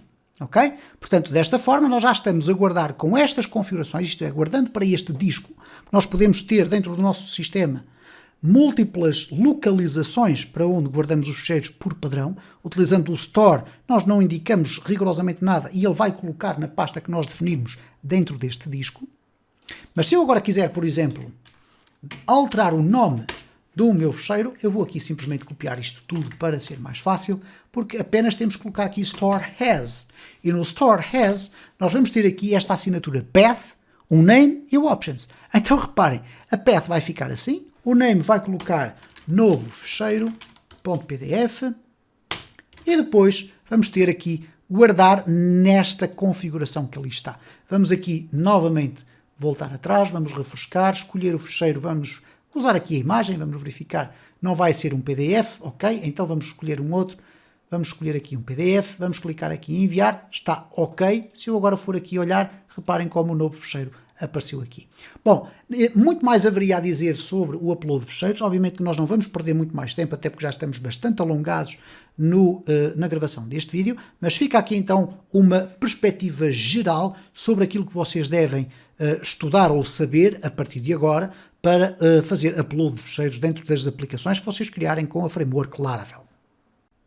Amigos, este vídeo já vai bastante longo e por isso eu vou aqui concluir este curso introdutório, bastante introdutório, e com isto eu quero dizer bastante mais superficial, sobre a Framework Laravel, falando sobre algo que também é fundamental em qualquer aplicação web, que é o acesso às sessões.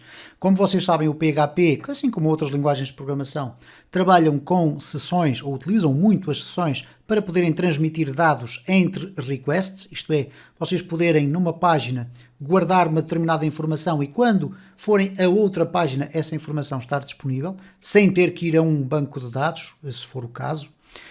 E, por exemplo, é muito utilizada quando nós fazemos um sistema de gerenciamento de utilizadores ou de usuários.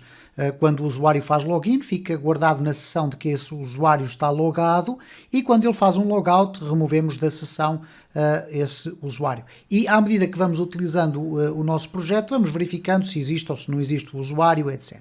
Existem várias formas, algumas delas até praticamente automatizadas dentro do Laravel para controlar isso, nomeadamente os sistemas de autenticação. Não vamos falar aqui sobre eles porque já é uma matéria um bocadinho mais intermédia.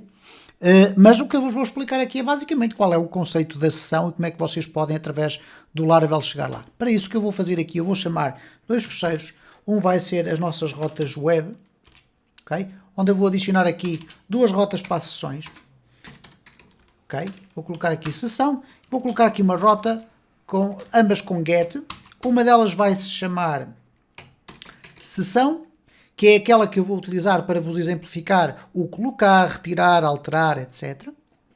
E vamos colocar isto a apontar para main@sessão.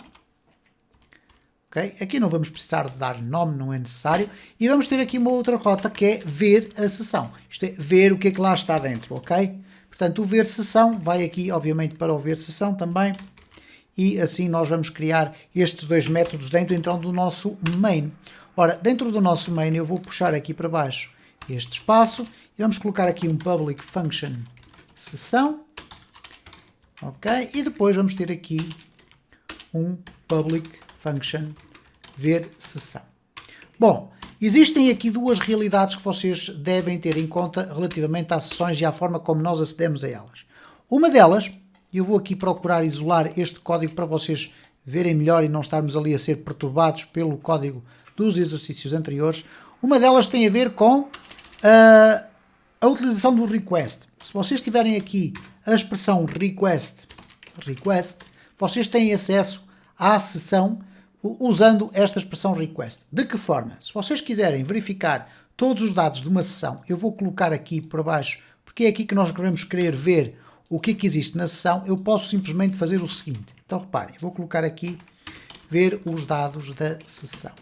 Não interessa agora os sinais. Vou colocar aqui um echo para nós podermos ver de uma forma mais estruturada. E aqui um print R. E agora reparem, posso colocar request e depois session. E se eu colocar simplesmente assim, reparem o que é que vai acontecer. Eu vou regressar agora aqui, vou colocar aqui o ver sessão. E reparem o que é que aparece. Aparece-me aqui um objeto do tipo illuminate session store e que contém uma série de informações, nomeadamente um ID, etc., com uma hash, atributos protegidos, com um token, etc.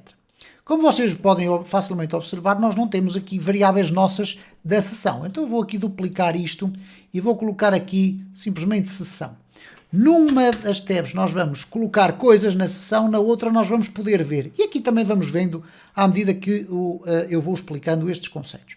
Então reparem o seguinte, eu coloquei aqui o print sessão e vocês estão a ver este conjunto de informações aqui. Se eu colocar em vez do print sessão desta forma, colocar o print R de request session e agora vai buscar todos, ou all, neste caso, portanto acrescentei aqui à frente um all, a apresentação vai ser diferente, reparem, vai ser mais simplificada ainda, porque vai ser restrita àquilo que interessa, ok?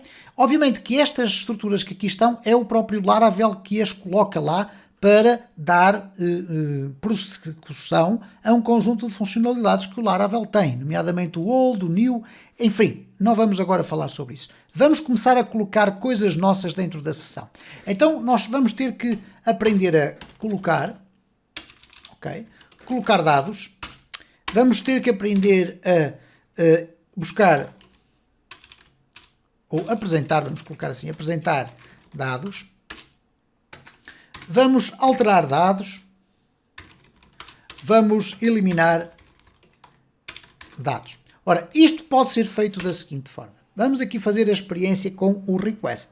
Se eu colocar aqui request session e agora usar a expressão put, a função put vai-me pedir o seguinte, uma chave e um valor, ok? Que pode ser uma chave do tipo string ou um conjunto de chaves. Eu posso fazer isto de várias formas. Reparem, eu posso colocar aqui simplesmente usuário e vírgula e agora o nome do usuário, João, ok? Se eu agora refrescar aqui, vocês não vão ver rigorosamente nada, mas se eu refrescar aqui, reparem o que é que acontece. Passa a existir aqui o usuário João. Bom, se eu agora tentar executar novamente e colocar aqui Carlos, ok? O usuário passa a ser Carlos. O que é que vai acontecer aqui? Nós vamos aqui refrescar e reparem como o usuário passou a ser Carlos. Então, bastará usarmos o mesmo tipo de escrita para fazer o quê? Para fazer a alteração de dados, ok? Então nós colocamos aqui a chave, colocamos um novo valor, aquilo que inicialmente era João vai de imediato passar a ser Carlos e assim sucessivamente. Podemos colocar também as informações de uma outra forma. Eu vou aqui colocar aqui um comentário que é o seguinte, imaginem que vocês querem adicionar várias informações. Vamos colocar sobre um formato de um array. Então vamos colocar aqui request session put e agora aqui dentro vamos colocar um array. Neste array nós vamos colocar o usuário, ok? E aqui vamos colocar, por exemplo, o nome, Ana. Vamos colocar aqui o role, isto é a permissão, vamos colocar que é administrador, ok? Vamos agora refrescar aqui então o nosso fecheiro inicial, ok? Não houve qualquer erro. Quando chegarmos aqui e refrescarmos, reparem que temos aqui o usuário e temos aqui o role, isto é, de uma instrução apenas nós associamos várias informações ou várias variáveis à nossa sessão. Obviamente que eu agora, se eu quiser alterar aqui o role para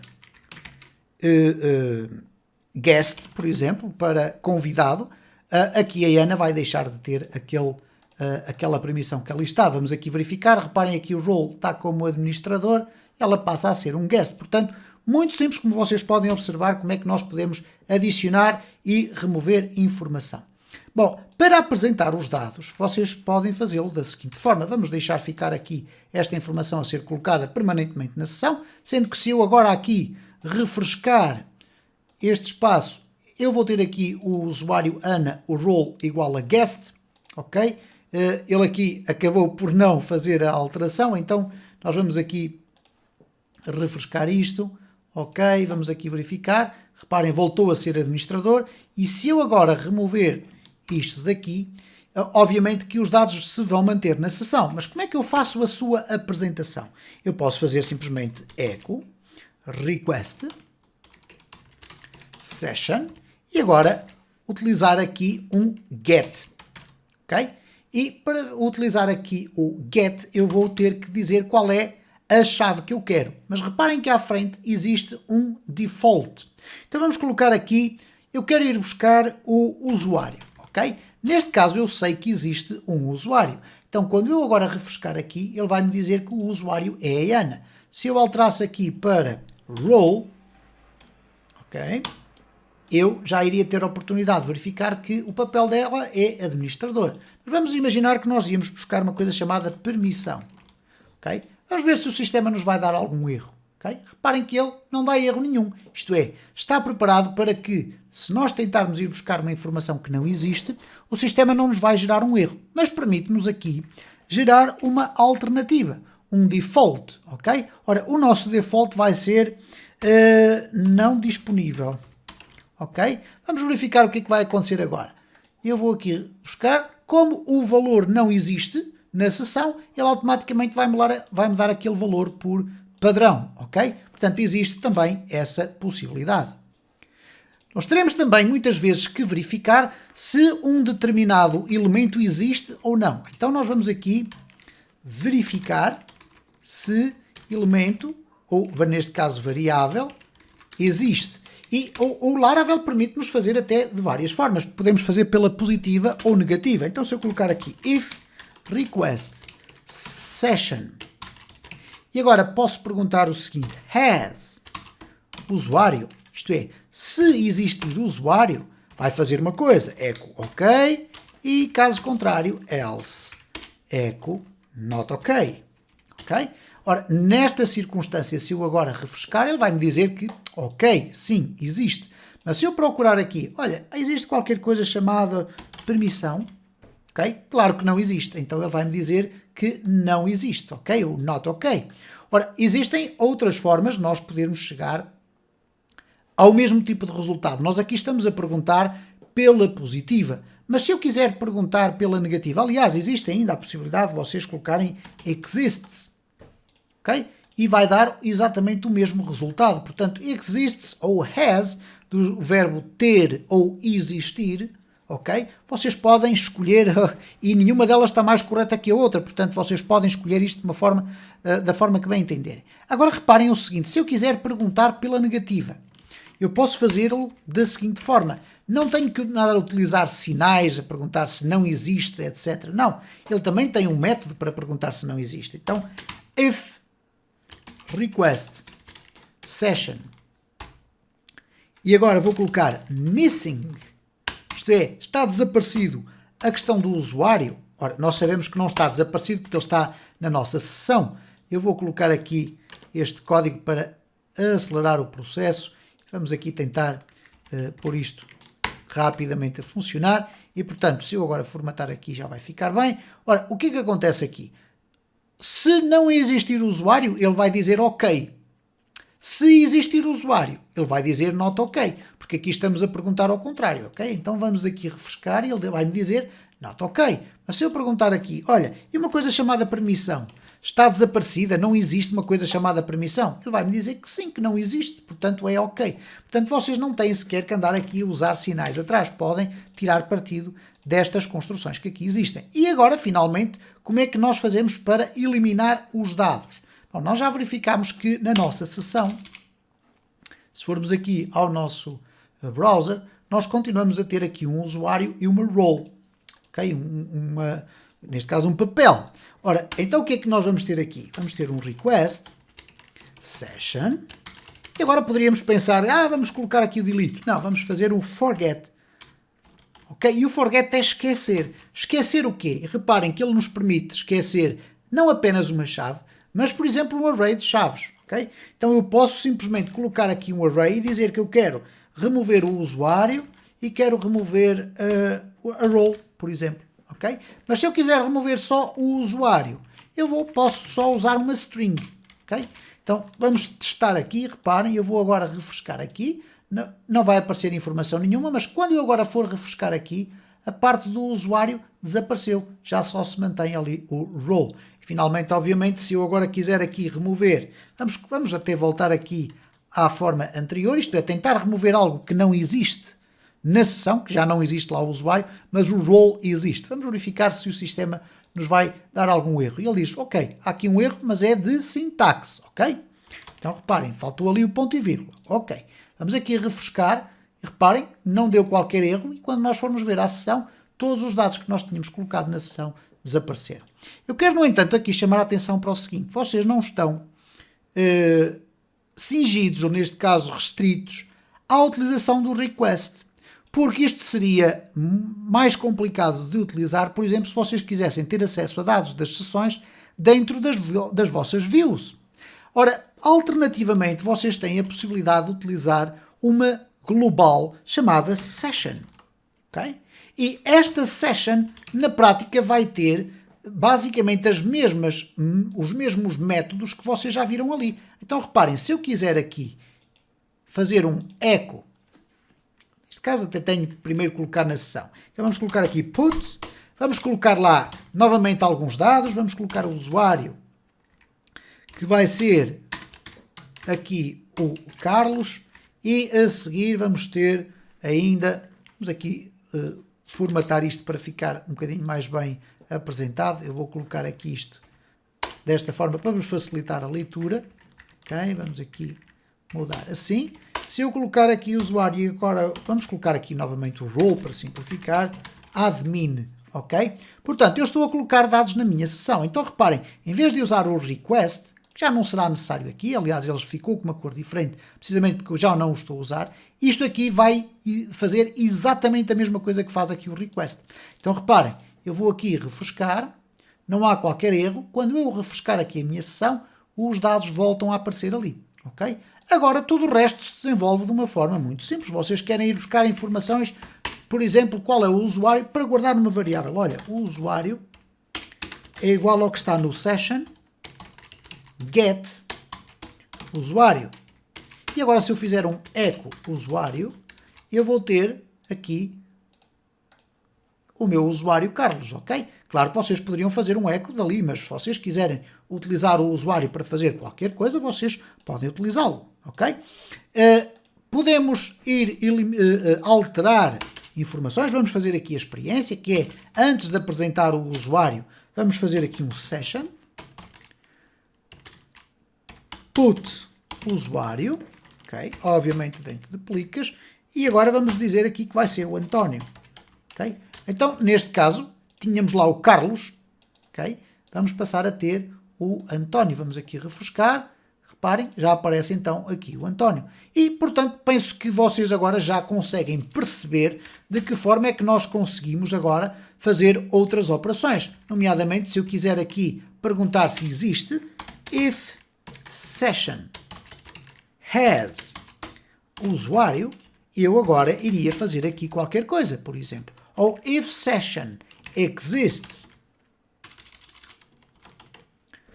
usuário, iríamos fazer qualquer coisa. Se eu quiser remover informações da sessão, eu posso fazê-lo colocando aqui o session forget e agora utilizar aqui as duas expressões. Vamos testar aqui o sistema usuário e o role.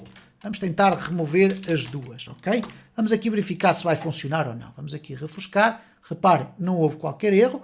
E quando eu agora chegar aqui e tentar refrescar, vocês vão verificar que aqueles dados desapareceram. É muito importante vocês perceberem como é que trabalham as sessões. Nós vamos encontrar muita informação, obviamente aqui no Laravel. Se vocês colocarem aqui Session, vocês vão entrar aqui na parte das sessões, da Basics, tem aqui as configurações que não interessam, porque é possível guardar dados das sessões em Redis, em base de dados, mas o mais tradicional é serem guardadas num fecheiro de texto do lado do servidor.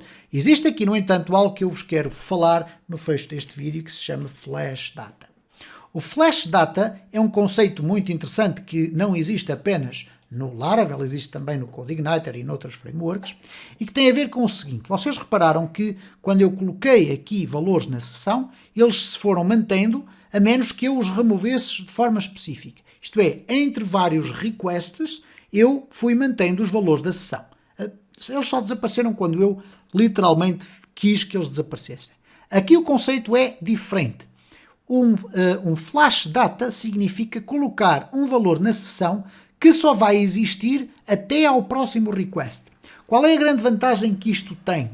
É a seguinte, e eu vou tentar passar aqui a informação desta forma. Vamos aqui remover tudo isto. Imaginem que eu estou num método qualquer e que tenho uma informação que eu quero passar para a próxima página que vai aparecer, mas quero que depois automaticamente essa informação deixe de existir na sessão.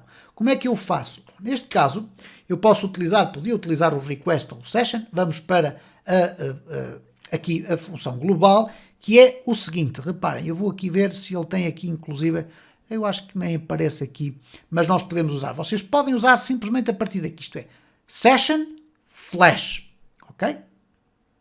E depois vocês vão lá buscar de uma forma absolutamente normal. Vamos fazer aqui a experiência. Se eu colocar aqui session flash e agora vou colocar aqui, vamos testar, ok? Usuário e aqui João, ok? Vamos aqui refrescar e vamos ver o que é que vai acontecer.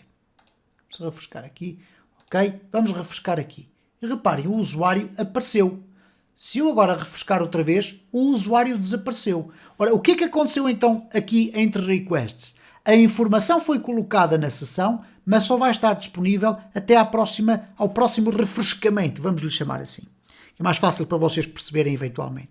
Portanto, esta é uma informação que vocês podem usar, ou uma metodologia que vocês podem usar, para transportar a informação que vocês sabem que só vão necessitar de usar no próximo request e que depois já não querem que esteja a encher de lixo a vossa sessão. Portanto, vocês fazem assim o session flash e se vocês chamarem esta chave com o get ou qualquer coisa do género, o que é que vai acontecer?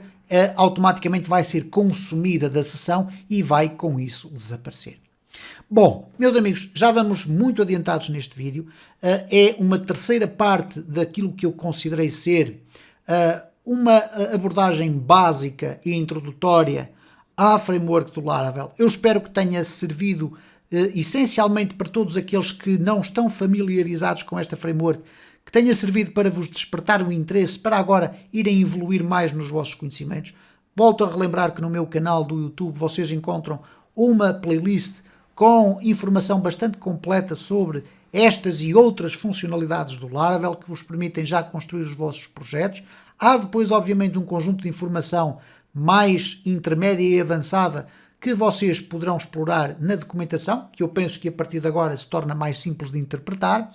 De qualquer das formas, espero eu ter contribuído para que vocês tenham ficado aí com o gosto especial por esta framework e volto a sublinhar, para programadores de PHP quase obrigatório ter pelo menos noções de utilização de Laravel. Eu já não digo ser um master em Laravel, isso seria o ideal, mas terem noções de Laravel, porque na hipótese de vocês obterem uma oportunidade de emprego nesta área, é quase certo que um dos requisitos vai ser ter conhecimentos de Laravel. E quando eu falo desta área, programadores de PHP de uma forma muito específica. Fica então aqui o meu contributo, deixo aí a secção dos comentários para vocês fazerem os comentários que bem entenderem, contando desde já que de facto eu irei trazer mais vídeos sobre Laravel ao meu canal, com exercícios, com algumas informações e algumas dicas que eu entender sejam interessantes para a vossa aprendizagem.